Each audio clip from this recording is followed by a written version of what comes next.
Sveiki, dārgie skatītāji! Šodien mūsu ģimenei ir papildinājums. Pirmās trīs trūsenītes. Šodien gan ir arī ļoti augsts.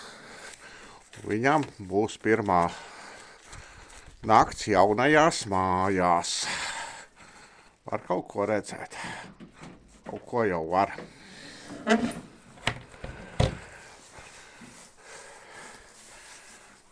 Kombikorms, sniedziņš un trūsenītes.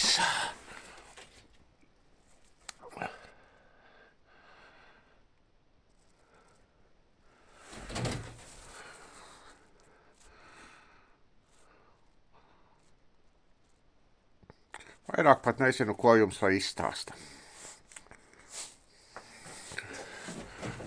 Trūšu māja izskatās apmēram šādi. Pagaidām apdzīvotas ir tikai 3. 3 būrīši. Vēl 3 ir brīvi.